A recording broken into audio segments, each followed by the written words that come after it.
You know, you gotta really give it up to props for Yuki Tabata. You know, this man, he as I charged my laptop, a lot of people did not like the last chapter, and if not, they hated the last chapter. People were calling it Disney Clover or something like that, making Mickey Mouse, jokes about Black Clover. And this man Yuki Tabata, he literally just dropped a bomb that, well, this is gonna be the last arc, and I'm going to take a 3-month hiatus. And what we get with the end of this chapter, literally gave us this end of this plot twist of the century, and said, "Audi 5000, deuces, peace, I'm out. See you for the next chapter for 3 months." And you're just gonna leave us on that cliffhanger like that. That's a boss / ballsy. That's a freaking dog-like freaking move. This man was getting wrongfully slandered by some people that take this story damn near like if it's their freaking life or death. They're on like life support. Black Clover's gotta be good because if it sucks, I'm dead. Toxicness and stuff like this. The toxicity of the community when it came to chapter 330. Now, I want to address some points. I do want to talk about the whole hiatus, and then, my thoughts on it, then the thoughts on the chapter, and then the toxicity of the last chapter. So how I'll go in this is I'll talk about the toxicity of the last chapter, go through the chapter, talk about the hiatus, and then my closing thoughts on the Spade Kingdom arc, and my thoughts on what potentially could be happening for Black Clover in the future and stuff like that. But if you didn't know, I didn't know this, but after I did my review for chapter 330, I'm guessing I went around and I found out that not a lot of people were fans of the last chapter 330. Now listen, I think I said in my video, I was fine with the chapter. I thought it was a solid chapter. Some people were very critical of the chapter for not having stakes in it after the fight. They thought the ending of the battle was kind of anticlimactic, with the whole Lucifero thing. I will agree, Lucifero wasn't like a great villain. He was kind of your typical bland villain. But still, I thought he was okay for what it was. I will say that. He definitely didn't, do anything that was very much impressive. Like, the only thing impressive he did was when he first made his appearance, and after that, it was just kind of there, to be honest. So I do understand people's problems and issues with that whole aspect and everything, but like I said, other people had issues with the fact that Yami and Nock were still alive and they found a way to come back alive. And a lot of people were like, "Oh, there's no stakes involved. Characters won't die and everything and stuff like that." And I guess that's why people started getting the whole Mickey Mouse thing there. Personally, I said in my chapter review for chapter 330, it didn't bother me. Honestly, I never saw Yami or Nock dying to begin with, but people were just kind of done with the whole Mimosa trope. I don't know if that means maybe they're foreshadowing the whole thing. Maybe Mimosa dies in the next arc. We don't know. But like I said, just because Yami didn't die this arc, it doesn't mean, especially with the plot twist we got at the end of this chapter this week, that he might not die in the final arc. We don't know what could happen. Some people were pretty upset that, oh, Charlotte freaking, expressed her feelings and said it out there, and Yami didn't hear.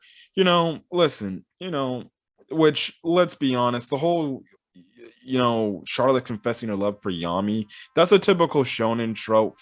That's always been in damn near every shonen in the world when it comes to romance. These characters don't listen to it. Listen, we'll see where that goes. Like I said, you just got to be patient. But I guess there was a huge outcry that everybody hated. Not everybody. Some people liked it, or some people were fine with it. I was one of the people that was fine with the chapter. I didn't overly criticize it, like other people were. But listen, you people who criticized it, you have your valid reasons. I'm not gonna counteract your points. It's your opinion. If you felt like, oh, chapter 330 was a bad chapter, well, then you're entitled to your own opinion. I thought the chapter was fine. I didn't think there was anything bad with the chapter. But that's just me. I'm just kind of a person that just reads in the moment, and I don't go back and do all these analyzations. I just kind of read the chapter, just give you my thoughts on what I thought of the chapter in my own opinion. And if I said, it didn't really bother me, maybe to you, if you're listening, and like, how's this guy not talking about like Yami and not dying and being more critical of it? Listen, I'm not as critical of it because I never saw those two characters dying to begin with. So, yeah. Was it like a fairy tale trope with Master Makarov? He was supposed to die, but he ended up coming back to life. Yeah, but it didn't really bother me. So yeah, but it's like, these people want stakes and everything. Listen, everybody in freaking shonen and series, you say you want these stakes, and guess what? These authors never truly do kill these characters off. Like, I think in My Hero Academia, I think for the second war arc, another, like, a very important character has to die. I've already said All Might die, and then maybe another very important character might die. Listen, the trope of the whole, characters' deaths being pointless is look at Dragon Ball, bro. With the Dragon Balls being able to wish people back to life, death isn't even a freaking option because you can wish people back to life. So it's like, that's the whole thing there. And stuff like that. And then when you're confined in the time space of between the end of Boo Saga and the end of Z, where nobody's gonna truly die between the main cast, that also hamstrings you. So it's like, it's fine. I find to find out a lot of people get on, Black Clover when other shonen shows do the exact same tropes where they don't kill very important characters, if rarely they do. Because and stuff like that. But maybe that's the thing. See, like I said before, I'll say again, if you want to write your own manga and have those type of stakes where you make your own characters and you kill them off, go right ahead. You can make your fan manga. I'm not going to stop you. But these characters, the reason why they don't kill them, because they make big money. Yami is a very big, important character, and a lot of people love him, probably out here in the West as well out in there in Japan. And mind you, I think I saw this one YouTuber that said, listen, just because we can say what we want, yes, does our words have some influence on how these authors do their writing? Yeah, but ultimately, it's truly about the public of how Japan views it, because that's truly their target demographic. That's their first target demographic. These manga studios, these manga companies like Shueisha, they only care what the Japanese people are saying and the selling of the mangas in Japan. They don't care what we do. If we were to go out to a bookstore, buy a manga, they don't really care. That's like secondary cash to them, if anything. They really care about their target demographic in their own country. Like, for example, freaking comic books, they're predominantly here out in the West. If they were from another country and they were selling comics to them, listen, it wouldn't matter to really us. We only care about our own target demographic here in the States. Are people buying comics in the States compared to just globally if other people are doing it? We truly care about that because it continues on. Same thing goes on with Japan. I've always had the stance that Japan favors Japan is kind of the target demographic on things and what they favor, and we kind of just get what we get because we don't have a bigger voice over there in Japan. So yeah, but that's just me. But the thing I was talking about the toxic community is you actually have people going after Yuki Tabata and freaking being very insensitive, very rude, just saying very demeaning, harsh things. And I'm just going to tell you like that. Listen, if you're going to be like that and you're somebody like that on the channel, I don't care. Please unsubscribe from my channel like right now, because I do not support that type of behavior. If you're going to be very demeaning, very insensitive, and very rude to people that create things that do this for people's entertainment, and you're taking it like seriously, like you're being held at gunpoint, that this chapter needs to be perfect, otherwise you're shot dead. If you're gonna really take offense to that, because there were some horrific things that were said about Yuki Tabata, you know, please don't say that stuff. These people work hard enough as is. It's already been visibly explained how bad the manga industry and how bad the anime industries are when it comes to these companies working these people to the bare bones, overworking these people in some cases. Everybody hears of it, and people are like, those people need to get justice, and those companies should not be doing it to those people. Well, guess what? You know, it's funny how we want to support these people, but then there's people out there that are willing to say these hurtful, demeaning things because, oh, one chapter, one measly chapter of like 13 pages, you didn't like it.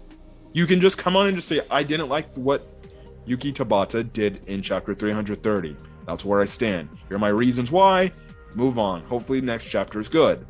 But no, you have people literally freaking saying freaking hurtful things and stuff like that, and these very demeaning comics that are very toxic and very mean.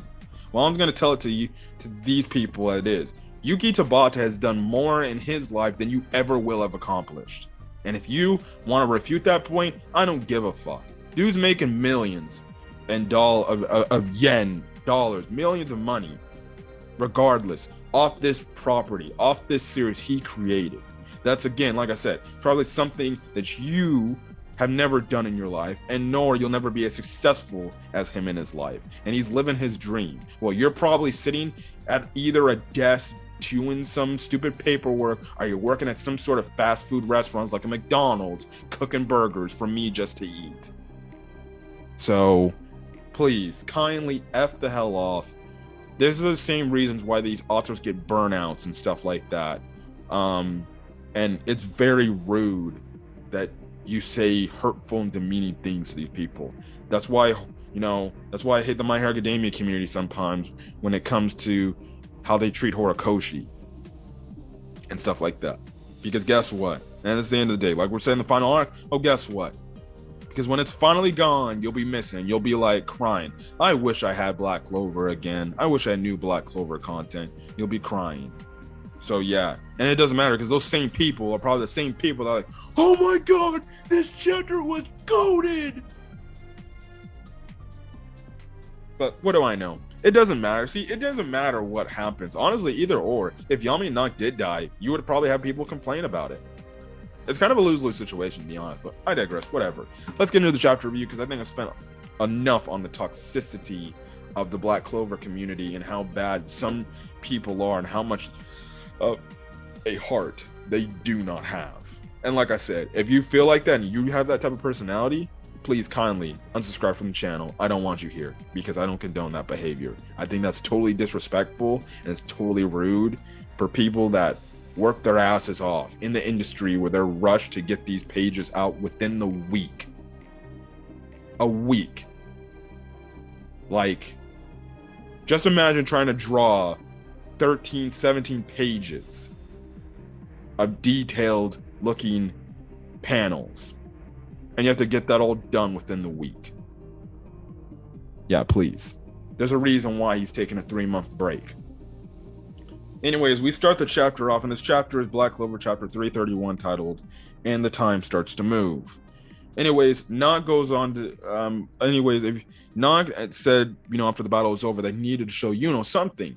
And the first thing Yuno appears before is his mother, Ciel Ciel Granberriol. I don't know how the hell his mom is still alive. I hope that's explained when we come back from the break. That's going to be explained some reason. I hope that's explained because we thought she died in the flashback when the Dark Triad finally took over the Spade Kingdom and everything. It also seems that some of the other, royal, resistance members also knew that Ciel was still alive. I'm guessing the reason why she didn't come out and come out, and she stayed in hiding so the Dark Tribe members didn't find out, oh wait, she's still alive. Holy hell. If she could, she could technically still find a mate and just end up, freaking creating another child to try to find a way to overthrow us or something like that. I'm still shocked that CL's, looks like she hasn't aged a day in her freaking life, bro. She looks exactly identical like she did back in the flashback, and I'm like, oh yeah. And then I just remembered how much Yuno's mom was a whole snack, man. Anyways, she's obviously happy. She's seen Yuno again as I guess seemingly as a teenager. She's still a teenager / semi-adult. And she's always happy. She's like, you've grown into such a great young man, Yuno. I'm so glad to see that you're safe and a growing boy. So the other resistance member is like, well, now that the day has been saved, the Spade Kingdom has been saved now. Now you must take up the throne for the Spade Kingdom because we have no king. You're the heir to the throne. Now you can rule the Spade Kingdom, and we're gonna need your strength for it, and stuff like that. So yeah, even CL goes on to say there's a lot of things we need to talk about. I know this must be so hard for you to accept everything that's going on. But Yuno replies to everybody's statement. He's like, listen, I still have some things in the Clover Kingdom with my friends that I still have left to do. And then I have a promise I made to my rival that I want to accomplish. And when that comes, when that happens, that's when I'll come back and that's when I'll return. Because I made the vows. And I definitely respect that. It makes sense that and I definitely envision that. And it makes sense that if the Spade Kingdom members would be like, are you gonna rule the people? I definitely felt it like as if he was going to go back to the Clover Kingdom and say, no, I got these things I got to take care of. Not to say I'm opposed to doing what you want me to do, but let me take care of what I got to do in the Clover Kingdom and my vows and everything, and then I'll come back and think about potentially being king.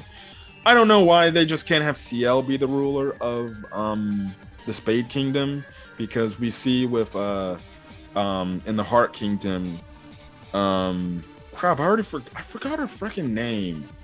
The Queen of the Heart Kingdom. She's the queen of the whole kingdom over there. So why can't CL be the queen of the Spade Kingdom? I don't know. Maybe not. Maybe they rule by a whole thing. A king's got to be the ruler and stuff like that. So yeah. Anyways, we cut back to Asta, and he's sitting on top of this time clock, which I'll get on top of the clock tower, which I'll get into a second. And he ends up thanking Libe for everything he's done and helping him give the assistance to take down Lucifero. But the most thing he's thankful for is he thanks Libe for essentially showing him the memories of his mom. And he goes and says, like, look, I don't have any grudge, against my mom for abandoning me like that, but it was nice to know that she still loved me deep down. It makes me really happy and everything and stuff like that. And obviously, Libe's like, you freaking clown, that's my line, but I guess I can thank you as well for getting revenge for Lichida's death and everything and stuff like that. So yeah, and that was the whole thing. And obviously you get the both side-by-side panel by both Asta and both saying, now I'm gonna become the Wizard King and stuff like that. And Asta comes up to the point, it's like, well, we gotta come with something to make the people of Clover like you now, so they understand that you're actually a good devil, not a bad one. But then we get this whole intro cut thing where it says Black Clover. We focus heavily on the time clock, which, mind you, the time clock, it didn't really move. It didn't move at all, and it started to finally, I guess, move a slightly bit. Now we cut over back to the Clover Kingdom, and we see Damnatio walking. He's walking to Julius's office. Now Julius was actually talking to Marx, and obviously he's happy that everything in the Spade Kingdom ended the way peacefully and nicely and everything like that. Now Julius comes on to make the mention. He's like, ever since that feeling, I haven't been feeling, I've been feeling a sense of uneasiness. And he's talking about when he first confronted the ancient demon that invaded the Clover Kingdom, the one that Asta ended up killing before he went over to Spade and everything. And he's like, but then ever since then, no, I've even felt it, before then and stuff like that. So yeah. Now he gets a knock. It's Damnatio, walks in, and Damnatio is like, listen, Julius, there's something I need to talk to you about that I've been doing some research. He goes on to say, ever since the court trial, I've been researching the existence of devils. I've been looking into the families of devil hosts within our country, and this is what I learned. These are documents from more than 20 years ago. Continuing on, he goes on to say, within the Quilloff, consistently there's no mention of the supreme devil Magicula. So we go because we were always led to believe that the Dark Triad members, they all had supreme devils, and they were hosts of the supreme devils, all of them, and they were all strong. Lucifero with Dante, Xenon with Beelzebub, and we thought Magicula was who was within Banica. We thought she was the supreme devil within the Quilloff, but no, she was not a Quilloff demon or Quilloff devil, I guess you can say. He goes on to say, Damnatio goes on to say, the underworld is said to have 3 rulers. Lucifero of gravity magic, also known as Satan, which we just took out. Beelzebub of spatial magic, which is the devil that Xenon hosted. And finally, Astaroth of time magic. This was the last devil in the Quilloff tree, the 3 top dudes. Now, Damnatio puts this theory up. He's like, maybe, Astaroth left the underworld and Magicula took its place, because for some reason, Astaroth's presence vanished from the underworld. We don't know that. And Damnatio is like, however, perhaps by coincidence, according to my research, to date, there has only been one person who bears time magic, or magic that has effect on time and everything. And that's when Julius, in this crazy panel, looks very distraught and very disturbed. And you're right. It's me. And I'm reading this. I'm like, oh my goodness. Continuing on. And Julius goes on to say, our Damnatio is like, please tell me you have nothing to do with this.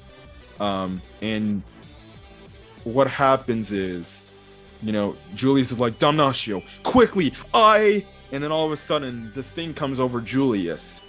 And all of a sudden, his grimoire shows up.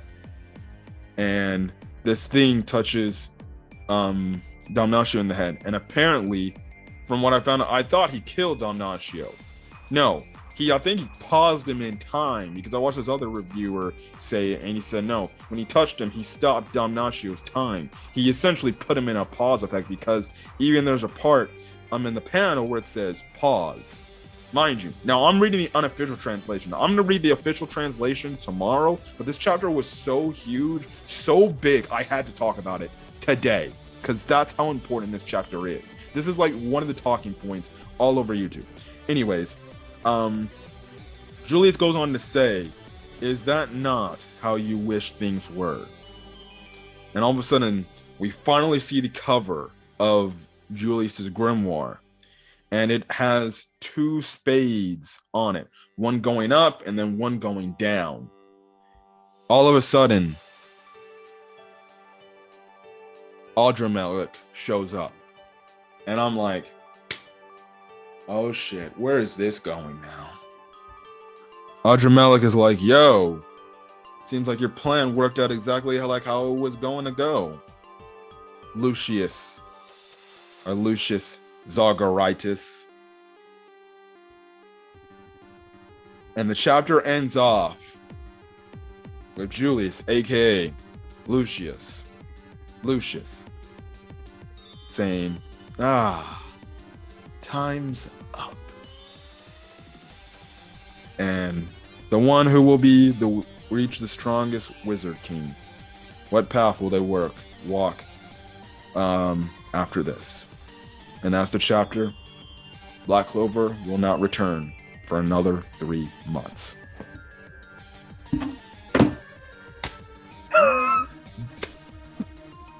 God!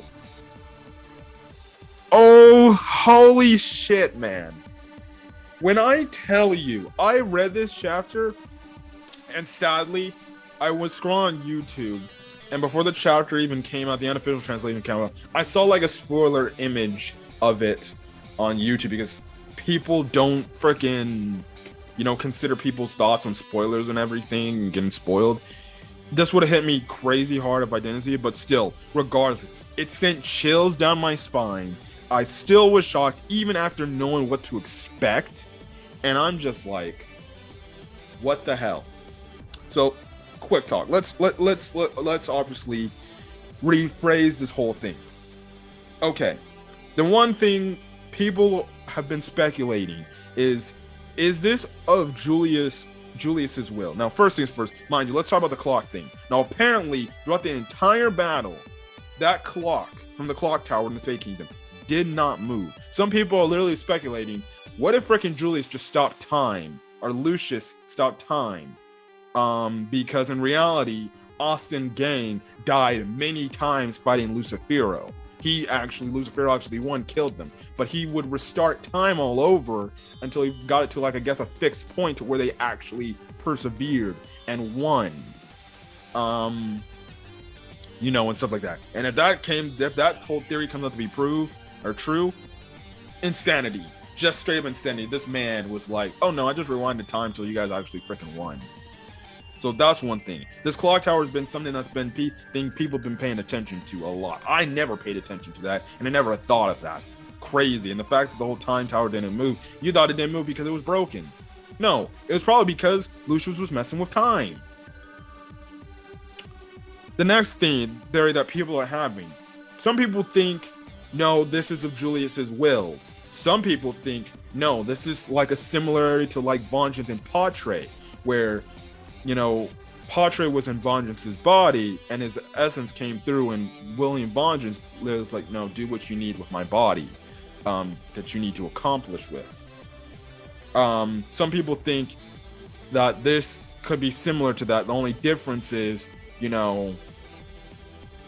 I don't know, maybe the human part of Lucius takes over. Some people do that theory is like, maybe the Lucius part took over when somebody found out. Maybe Lucius had a spell where he kept his dormant personality out into the hidden and had the personality of Julius. But if somebody were to know, a magic seal would be broken and Lucius would be in this world and everything like that. I'd like, honestly, that whole thing where it's like, oh, unless somebody finds out his true identity, who he truly is and his relations to the devils and stuff like that, seal would be broken, Lucius would reemerge. So crazy. Next thing, Lucius Zagaritis. This is the 4th Zagaritis family member from the Dark Triad. And when I reviewed the chapter, when they brought that whole Zagaritis whole thing up and everything, I said, and I think I said it when I was catching up to Black Clover and everything. I said that whoever was this 4th Zagaritis family member, it wouldn't shock me to be somebody we know in this series, who we came across this series and who we know. I highly doubt that it would be somebody just brand new. I would have a feeling in my gut that it was somebody that we knew, and obviously it was Julius this entire time. We just don't know if Julius was pulling a facade this entire time. Seemingly enough for the panel looks, it looks like he doesn't want to do it, and stuff like that, and he has like a different personality, and it's just taking over him and stuff like that, and the Lucius personality takes over him. And stuff like that. I don't know, but that was freaking wild. I don't know what to freaking think of at this moment, but this is why I said we get lifted off with a cliffhanger just like that, and Tabata's like, peace, see you in the next 3 months. And it's like, what? So essentially, this entire time, this entire storyline has been building up to this moment. We've been manipulated this entire time. Julius has been manipulating our characters this entire time. Oh my goodness, I just realized, man. This is gonna break fucking young, bro. He was already betrayed because he saw Vangeance as some sort of ally. He really trusts Julius. He looks up to Julius. And now to find out that, you know, Julius is an evil mastermind, if that proves out to be the case, man, that is going to be crazy. That is going to be insanity. So yeah, he is the fourth Zagratis family member, the oldest brother, and damn, it's gonna be crazy. Where I think the story could go when we come back from the 3-month hiatus, which I'll get into in a bit. Honestly, I am honestly calling for Tabata. Give us maybe a yearly time skip, or a year's time skip, maybe 6, 7, 8 years time skip. Characters will be a lot stronger, and it will make a lot more sense for them to be able to compete on Lucius' level, because I would envision Lucius is very strong, and he has the powers equivalent to Julius. On top of it, Adramelech still has Lucifero's heart, and what if he gives Lucius his heart, and Lucius just implements it into him, gets him stronger? So I think getting maybe a year, maybe a long time skip, maybe a 5 year, 6 year, 7 year, 8 year time skip, where characters are stronger, stronger, Asa's stronger, and he's got more of a hold of his Devil Union form and stuff like that. I think that would be cool. That's always fine. If we start next chapter 332 off with 6 years later, totally fine. Totally fine. So yeah, that's crazy. I don't know what the hell this dude's motivations are. It's gonna be very interesting to see. But yeah, who knows? We'll have to see when we come back from the hiatus. And going to the hiatus, yes. Sadly, this is going to be the last manga chapter review on the channel for Black Clover till 3 months from now.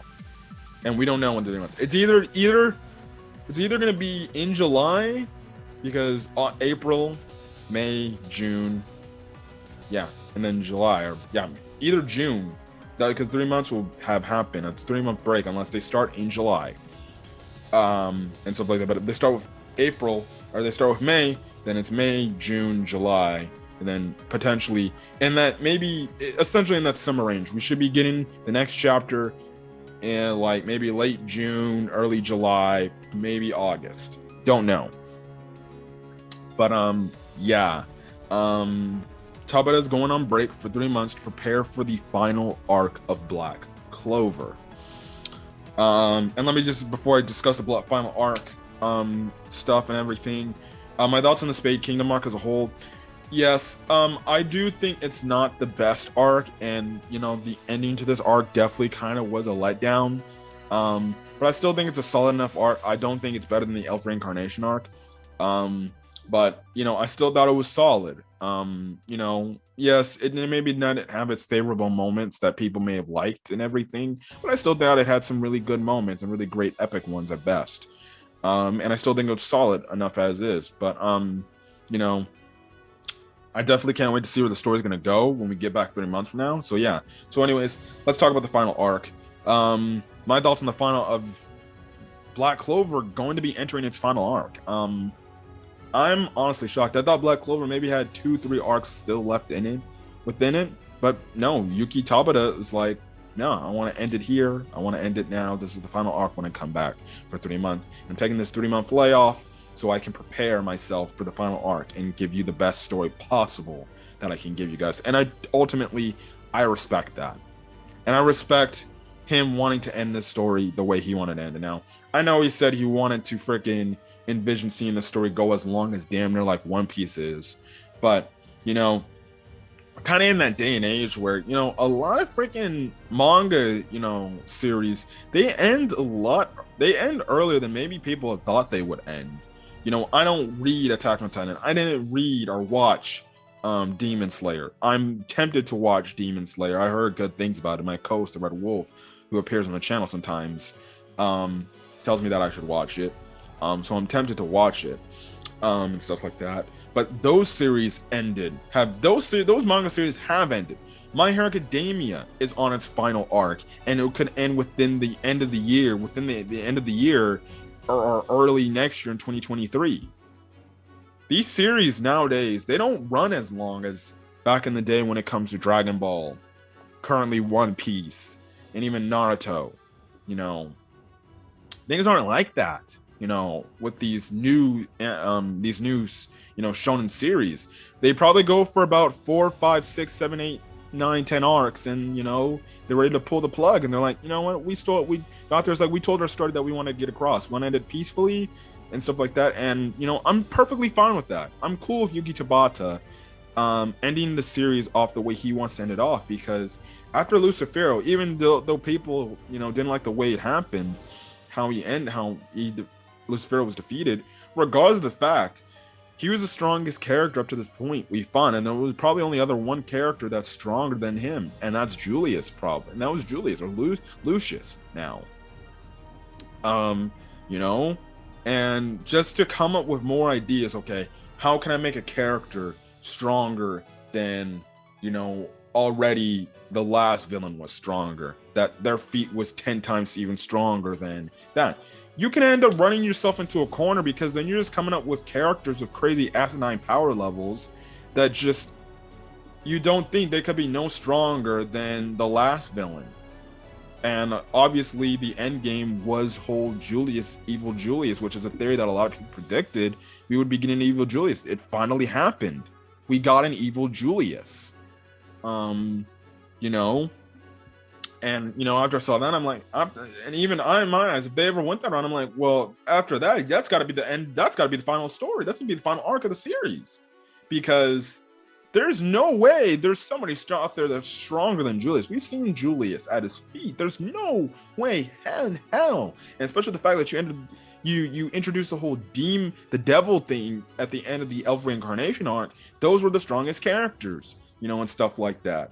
And of course, you know, devils being involved in the series was a thing to come, you know, and stuff like that. And then once Julius got involved, it's like there's nothing else you can top that. So I respect Yuki Tabata. I'm like, no, this is gonna be it. This is gonna be the final bad guy, the final arc done, because I don't see how he can make somebody, you know, any stronger than Julius. It's the problem I have with Dragon Ball every time. Goku and Vegeta are so infinitely strong now.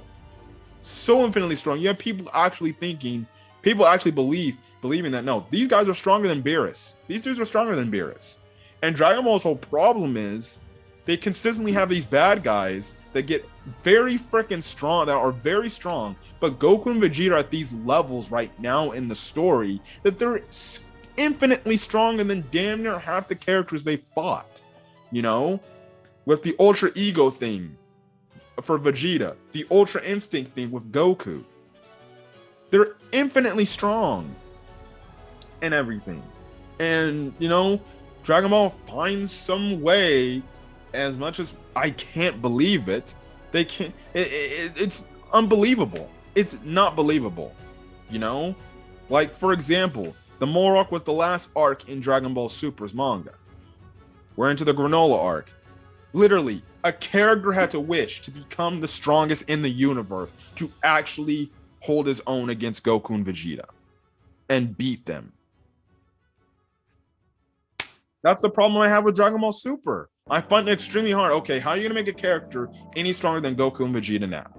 How are you going to make any character stronger than the last bad guy in the arc? I respect these authors for wanting to end their stories, you know, where they know they can't do it. They can't make another villain. My Hero Academia. I don't think you can make any other freaking villains that are stronger than maybe an All For One, but most importantly, a Shigaraki. If you read the manga and you know what's going on, there's no way in hell somebody's beating Shigaraki. There's no one else that's gonna be any stronger than Shigaraki. You know, and this is the thing that with these manga series, when you create that big bad seer character, that big bad enemy, you know, usually that's it. That's the end. Done. Because stuff like that. And, you know, you can't. Where I envision what's going to happen is, you know, I think, like I said, when it comes to Yuno and Asta's whole dynamic, I feel like a feeling will be, is that Asta will become the Wizard King of the Clover Kingdom because he'll be the one. He'll be the only one person that can stop Lucius because of his anti-magic. He'll take the reins of Wizard King. Yuno will, you know, obviously accept that, and then he'll go home and he'll rule over the Spade Kingdom. You know, things like that. I definitely see that's happening unless Yuno ends up kicking the bucket. And I definitely do think this final arc, I think we'll have some very important characters kick the bucket and die. I think there will definitely be casualties in the fight against Julius. So yeah, but this was the best Black Clover chapter of the year, and we're only like 4 going into 5 months of this chapter, of this series so far. This was the best Black Clover chapter of the freaking year so far till we come back from the break. So yeah, so till then, guys, if you guys like the video, leave a like, put in the comment section your thoughts on this week's chapter of Black Clover, your thoughts on the hiatus, and your thoughts on the final arc. And again, hit the subscribe button if you want to get more Black Clover content, which won't be for a while, to be honest, or any other anime content I upload to the channel. And again, this will be the last Black Clover video on the channel till 3 months from now, unless there is some sort of thing about the movie update.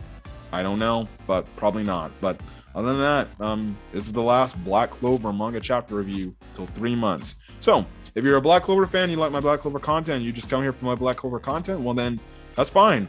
I'll see you in 3 months for when Black Clover Chapter 332 finally releases. So till then, guys, stay safe out there, and have a great rest of your day or night when you this video. Until then, guys, see you guys in 3 months for the next Black Clover manga chapter review. Till then, guys, peace.